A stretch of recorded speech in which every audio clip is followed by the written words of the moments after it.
Bonjour chers internautes, chers téléspectateurs, bienvenue dans votre émission préférée, d'abord votre chaîne Afro Kairos et donc l'émission de tous les jeudis, le Pari du Stade, le rendez-vous des parieurs sportifs. Taïs Kimani est toujours là présent pour vous servir mais aussi partager ces moments de joie, ces moments de pari, ces moments de défi et ces moments de week-end prolongés, merveilleusement avec la famille, avec les amis de combat et les amis de Paris. Alors, je pense que nous avons tous eu des multiples surprises pour le week-end précédent et du coup, il y a eu un peu des erreurs à notre niveau, mais c'est pas vraiment une erreur parce que c'est aussi ça le football. Le football, c'est non seulement il nous transmet des émotions, mais il crée aussi des surprises. Vous avez constaté sur l'ensemble de nos pronostics, mis à part en première ligue où nous avons fait le 100%, en Ligue 1 et la Liga, il y a eu du 50%, la Série A aussi, il y a eu 50%, mais ça ne va pas nous décourager, parce que c'est ça être parieur. On ne peut pas gagner tout le temps. Donc même nous-mêmes, nous avons eu des surprises. Sans plus tarder, nous allons donc nous concentrer maintenant pour ce week-end qui arrive. Vous nous avez écrit pour nous demander pourquoi nous ne pronostiquons pas la Ligue des Champions. Permettez-moi donc de vous répondre très rapidement. Pour la Champions League, les meilleures choses arrivent. Pour le moment, on se concentre que sur les championnats. Et d'ici la saison prochaine, la Champions League vous sera servie peut-être d'une autre manière.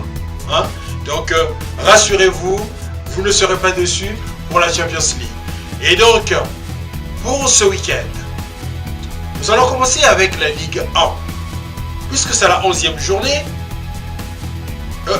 on se pose toujours la question, qui en Ligue 1 peut battre le Paris Saint-Germain, de Kylian Mbappé, de Neymar? Ça, c'est une bonne question. Pourquoi? Parce que ce week-end, il y a le Classico, le PSG, ou disons Marseille, qui reçoit le Paris Saint-Germain. La question qu'on se pose, est-ce que l'OM tiendra-t-il tête face à cette équipe qui casse tout sur son passage? Est-ce que ça sera l'OM qui va arrêter, stopper cet élan des Parisiens en termes de victoire? Très bonne question et on va le découvrir bientôt sur le tableau qui va s'afficher d'un moment à l'autre pour la 11e journée, parce que mis à part cette rencontre, vous avez aussi Bordeaux qui va affronter Nice. Bordeaux qui a été battu le week-end dernier, Nice qui a été battu par 1-0 par l'OM. Est-ce que entre les deux, qui fera mieux et qui va légèrement avancer sur le tableau? Donc regardez le tableau qui s'affiche pour voir ce que nous avons sélectionné pour la Ligue 1 et pour toute personne qui veut rajouter qu'on pronostique une autre rencontre qui ne se trouve pas dans notre liste, vous pouvez écrire donc sur la page juste en bas. Regardez le tableau s'il vous plaît.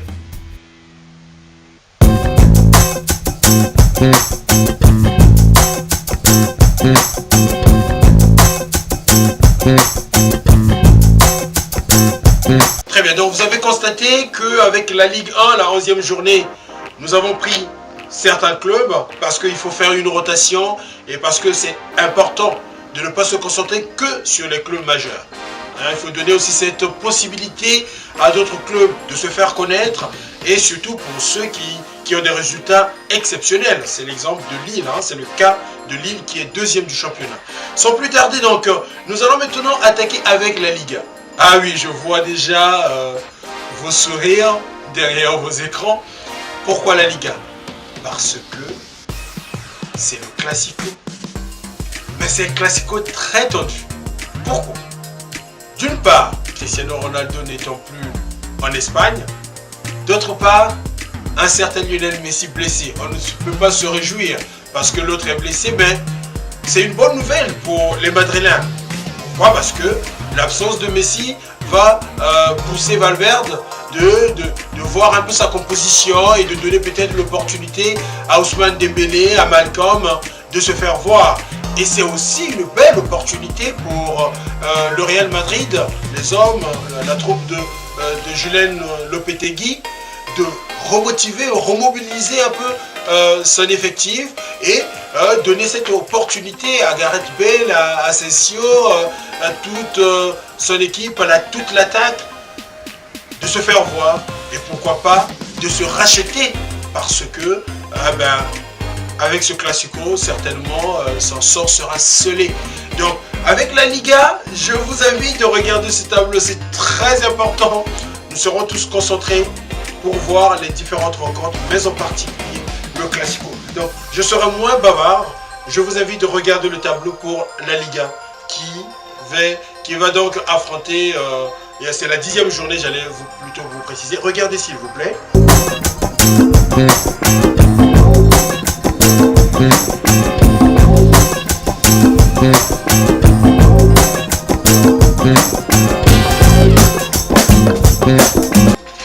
Après la 10e journée de la Liga, place maintenant à la 10e journée de la Première Ligue. Comme je l'ai annoncé, nous avons fait le 100% pour le week-end dernier. Et notre souhait, que ce soit encore le cas pour ce week-end. Et donc nous avons varié aussi les rencontres, mais pour ce week-end. Si le week-end dernier il y a eu match nul entre Chelsea et Manchester United, je l'avais pronostiqué, donc il y a de quoi être heureux. Et bien ce week-end, il y a encore une autre rencontre qui va attirer notre attention. C'est Tottenham qui va affronter Manchester City de Pep Guardiola. Alors, vous voyez ce que je veux dire? Eh bien oui, c'est très important de connaître ces petits détails et d'être au courant de ce qui se passe. Ça sera très agité et donc nous avons sélectionné quelques rencontres. Nous avons pris par exemple Fulham contre Bournemouth parce qu'ils occupent une bonne position dans le tableau, même si Fulham est légèrement en bas du tableau, mais c'est très important. Donc je vous invite à regarder les pronostics pour ces rencontres et vous pouvez donc parier en toutes ces garanties, en toute quiétude. Regardez le tableau s'il vous plaît.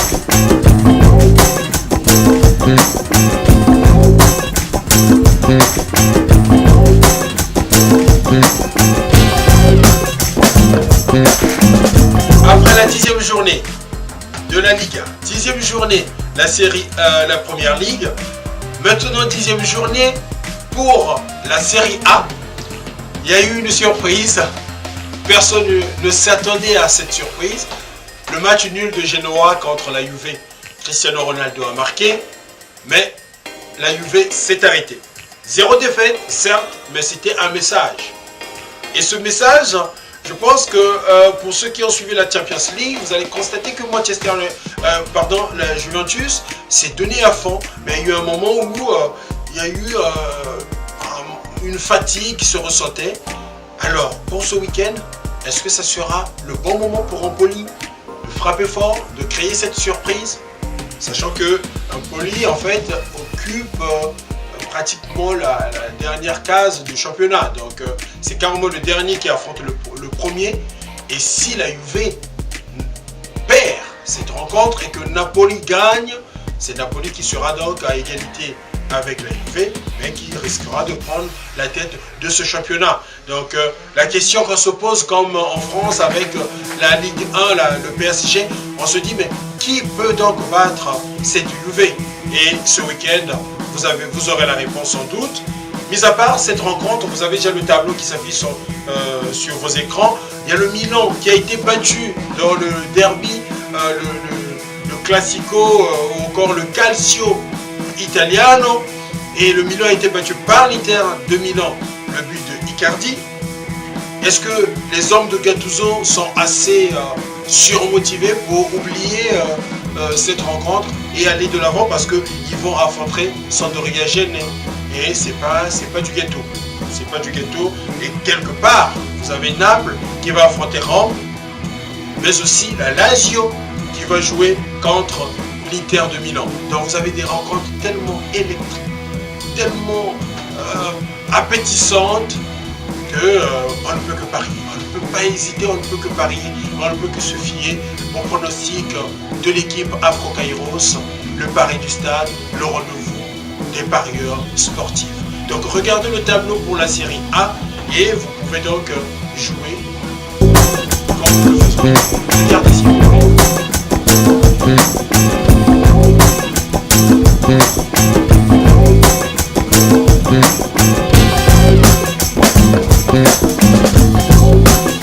Voilà en gros, chers téléspectateurs, ce que nous vous avons réservé pour ce week-end. Je sais que vous êtes nombreux qui nous écrivent. Mais ce que je vous demande encore une fois, ne le faites pas en privé. Le mieux, c'est d'écrire sur Internet ou à travers l'adresse mail que vous avez, que vous connaissez, pour pouvoir nous demander ce que vous avez l'habitude de demander, c'est-à-dire les rencontres qui n'ont pas été pronostiquées dans l'émission d'une manière directe, mais les rencontres que vous jugez bon à jouer. Par ailleurs, je tiens à remercier encore une fois toutes les personnes qui nous soutiennent, qui ne cessent de nous encourager dans cette émission, dans cet élan. Nous vous disons un grand merci pour votre soutien. Nous vous souhaitons donc un bon week-end devant vos écrans, devant vos feuilles de paris, vos stylos et bien entendu, moi aussi, je suis déjà prêt pour le pari. Chaque fois que vous pariez, n'oubliez jamais que la vie, c'est du sérieux. Je remercie au nom de toute l'équipe Afro Kairos. Nous vous remercions et nous vous souhaitons donc de passer un bon week-end, un bon pari. Rendez-vous tous les jeudis pour votre émission préférée. Quant à moi, je vous dis un grand ciao.